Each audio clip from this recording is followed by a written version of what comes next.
Why is it important for a writer to write like they talk? I think that I don't think it's necessarily that they have to write like they talk personally, but like their character talks.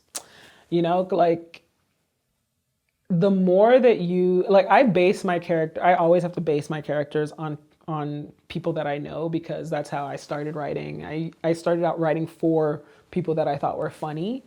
So that's really important to me. And it's been easier now to create a character because I started off basing it off people that I already know and people that I think are funny. So I think that that's a shortcut. If you're somebody that really struggles to create character, who's the most interesting person you know? Who's the funniest person you know? Who's the saddest person you know? Who's like the biggest mess that you know? You know, like these are all characters in the world, and then you can use their voice, the way that they say things, the way that they see the world, their perspective.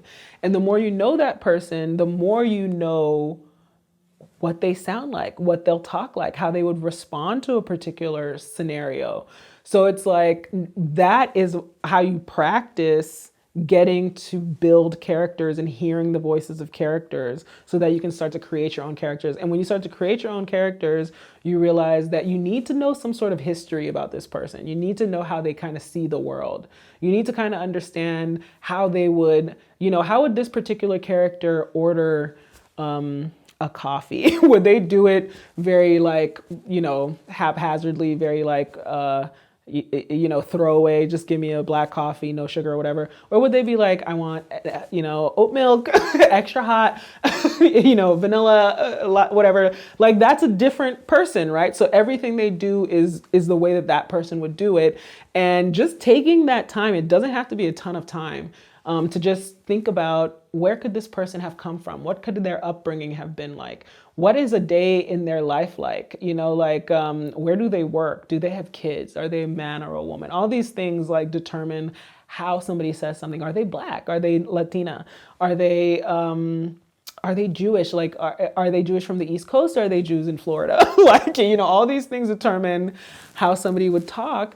And so I think that I just think that like dialogue can be so fun, and it's a really easy shortcut to just sort of think about people that you already know. Is, you know, do it in as democratic a way as possible. So you don't want to make fun of people you know, but definitely seeing how important it is to see a whole person, to be able to write like they would talk. Yeah, one of the greatest places to hear dialogue here in LA is walking up and down the Strand, but through Venice, through Santa Monica. I mean, you will hear so many conversations and people will be from so many places. And it's I mean, I've heard some great lines. Some of them I can't repeat, but they're not safe for, but yeah, it's just like, wow, it's that's so gold. much fun. I love doing that. I love just like sitting by myself outside and listening to people pass by and have their conversations. So that's exactly what it is, like these snippets of somebody's life. And you recognize that like what they're saying is not nearly as important as who's saying it and the way that they're saying it. And I think that just sitting there and listening to people is a real lesson in dialogue.